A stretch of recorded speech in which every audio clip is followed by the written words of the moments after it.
a charming landscape, or instead a scene of greenhouse gas production causing global warming? There are 280 million dairy cows across all continents. Many are in advanced technology production centers. Here, for instance, cows in a mid-sized German company are on their way to high-tech milking machines. There are 133 million well-qualified dairy farmers around the world. They ensure that cattle farming makes an important contribution to feeding our global population, nearly 8 billion people, with valuable meat and dairy products. Long shelves in supermarkets are filled with milk and hundreds of dairy products. Cheese, for instance, comes in so many varieties from all continents and for thousands of years. Chinese ice cream, following a 1,400-year-old recipe. An Ethiopian butter gourd. And what would an Indian marketplace be without delicious lassi yogurt? Cows coming home in Germany. Animals and people in a cultural and nutritional symbiosis. Should all this age-old cultural wisdom now be called into question because the cows are being made responsible for climate change?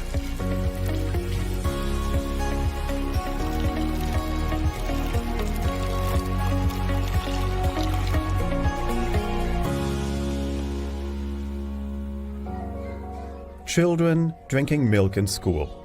Milk plays such an important role in nutrition that in 2001, the UN Food and Agricultural Organization, FAO, introduced the World School Milk Day. More than 40 countries participate. At McMaster University in Canada, Professor Andrew Mente is researching the health benefits of milk consumption.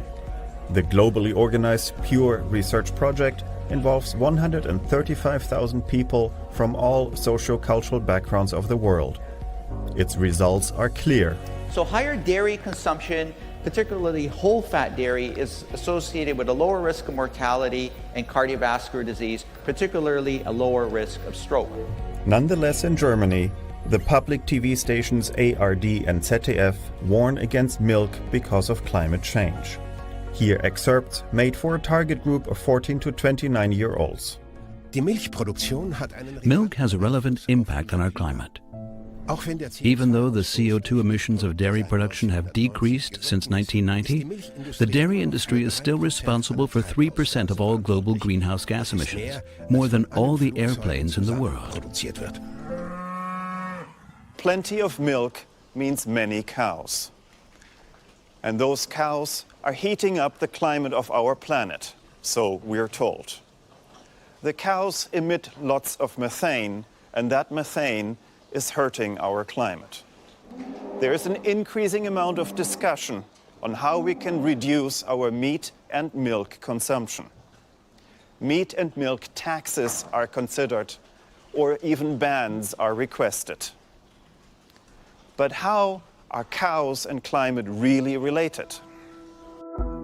The satellite pictures of the European Space Agency ESA help to find answers. They show where there is methane in the atmosphere. Red is more, blue is less methane. Leaky gas pipelines in Russia are easy to spot. And in China, a lot of coal and oil is burned, causing methane emissions. However, in Brazil, where 212 million animals amount to the largest cattle herd in the world, there are no heightened methane concentrations visible from space. The same is true for Ethiopia and Sudan, where a total of 96 million cattle are kept, more than all of the European Union. But regardless of where they are in the world, cows are part of an air, soil, grass animal system. To understand this system, it is necessary to study the related physical, chemical, and biological processes. A natural part of the atmosphere is carbon dioxide, CO2, consisting of one carbon and two oxygen atoms. its share of the atmosphere is 0.04%. All plants, including grasses, depend on this CO2 for their growth and take it from the air. From the soil, the plants take water, H2O, consisting of 2 hydrogen and 1 oxygen atoms. From these, plants create long carbon chains. Through reactions with other elements, these become sugars, fats, and proteins.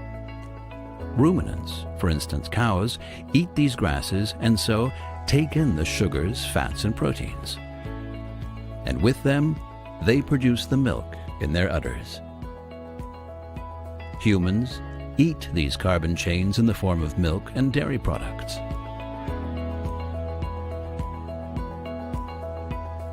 Together with oxygen from the air, the carbon is burned in the body cells. This process results in CO2. Up to 2 tons are exhaled per person per year. Thus, the circle is closed. The CO2, which the grasses took from the air, was eaten by the cow, which made milk that humans drank, and then exhaled CO2 back into the air. This circle cannot possibly influence the climate or heat it up, because no additional CO2 has been created.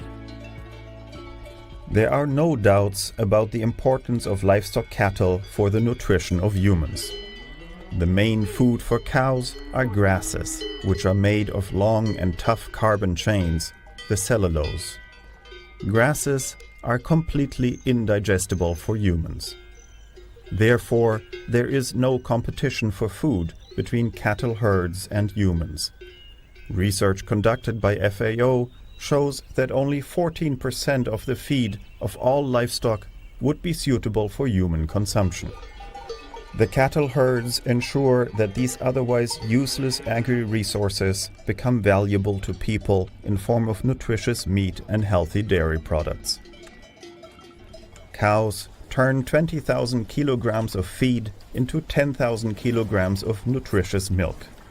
This shows that dairy production is one of the most efficient methods of producing human food. That is why there are so many cows around the world. It also shows that the elimination of livestock cattle would lead to a gigantic hunger and malnutrition crisis on all continents. So that ruminants, for instance cows, can digest grasses, they have an organ which humans do not have: the rumen. It is about as large as a bathtub.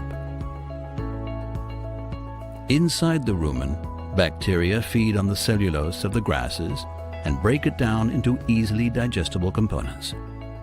These bacteria use a different chemical process from animals. They do not produce CO2 but CH4, also called methane. This CH4 is eructed through the mouth of the cow into the air. Around 120 kilograms of it per year per German dairy cow.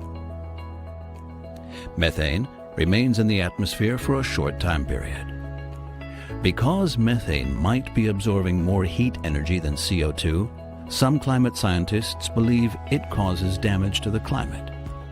Therefore, all livestock cattle are called into question. However, the question is, are these methane emissions a new phenomenon on our planet? Ruminants existed already before the Industrial Revolution since millions of years. All these ruminants have always emitted CH4 methane into the atmosphere.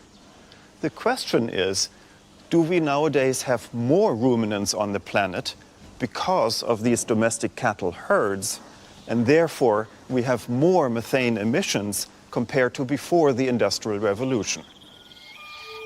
We do not know how many ruminants lived on Earth in earlier times. Nobody counted them 300 years ago. But there must have been billions of animals grazing the vast and empty savannas and prairies of Africa and Asia. We do know with reasonable certainty that there were about as many wild bison and moose on the American prairies as there are domesticated cattle today. It is estimated that 500 years ago, there were 26 million elephants in Africa, down to just 100,000 today. These elephants emitted about as much methane back in their day as the entire current dairy cow herd in Europe. If the pre-industrial wild large animal herds did not heat up the planet over millions of years, then today's roughly equally large domesticated herds cannot do so either. Cattle and ruminants cannot be made responsible for human-made climate change. All of this does not yet explain the satellite pictures, where, for instance, in Brazil, there is little methane, yet there are large herds of cattle. One possible explanation: as ruminants graze the soils, they stimulate bacteria that feed on methane and promote a rich biodiversity in the soil. The soil can then sequester more carbon and water. The soils absorb part of the methane emissions of the cows. The soil bacteria depend on this methane and turn it into nutrients. The dimensions of all these effects are not yet known. The complicated processes of the air, soil, grass, animal system are only poorly understood. Even the globally renowned Global Carbon Project is still working intensively to understand the methane cycle. Also, the IPCC does not know yet. So far, the most comprehensive report on the impact of agriculture on climate, released on the 9th of August 2019, remains vague. It takes effort to study all the 829 pages of the IPCC report. On page 489, I found the following passage. However, analyzing ruminant meat production is highly complex because of the extreme heterogeneity of production systems and due to the numerous products and services associated with ruminants. Therefore, according to the IPCC report, a reduction of ruminant consumption cannot be easily recommended. It is a mystery how the anti-milk and anti-meat activists can be so absolutely certain that it is necessary to reduce milk and meat consumption in order to save the climate. At least the IPCC cannot be their source. There is no justification to call into question the deeply anchored symbiosis of human civilization and livestock cattle, neither in Germany nor anywhere else in the world. We can be absolutely certain. Milk and dairy products are superbly healthy. You may enjoy this age-old cultural good and natural food with a clear conscience.